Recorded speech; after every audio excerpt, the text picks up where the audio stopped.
Hi, this is Victor Antonio with another Sales Influence Moment. One of the questions I get often is that, Victor, when you're doing a one-on-one conversation and you're talking to your client about the product you're selling, how do you know what's important to them and what's not? I'm going to show you a small technique that I use, very simple to use. And so let me just kind of set this up. Let's say that I'm selling computers, as an example. And let's say that you're my customer. And I've spent quite a bit of time with you talking about what you were looking for in a computer. And you basically mentioned 5 things that I've noted down. You've talked about the brand that you want to buy. You want to make sure it's at a good price.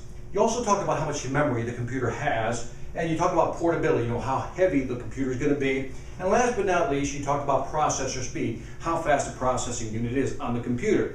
And so as you mentioned all these 5 items, now I'm going to ask you a key question, which is what I do with my customer. I said, let's say, Bob, based on what you've told me on these 5 issues, can you go ahead and prioritize these 5 for me?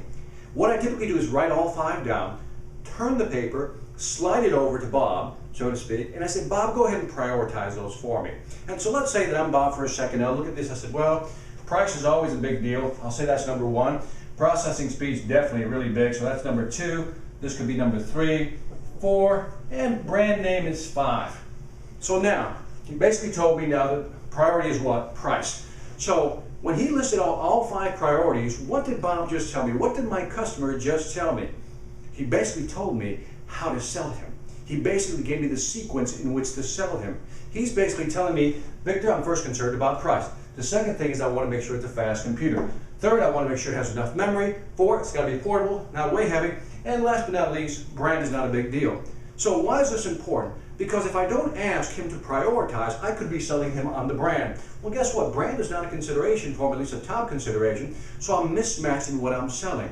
So my point to you is this. When you're talking to your customer and you've listed out certain things that they've said they'd like to see in your product or want from you, turn the paper around, have them prioritize it for you, and essentially they're telling you how they want to be sold. And when you go through all 4 or 5, let's say that I was able to go through all these 5 and basically meet all these needs, I can then ask Bob that key closing question, which is, based on what I've shown you, knowing that we have what you need on all 5 issues, is there any reason we shouldn't get this process started? Hopefully at that moment, that sale happens and it closes itself. This is Victor Antonio with another Sales Influence Moment, reminding you, selling ain't hard when you know how. Take care.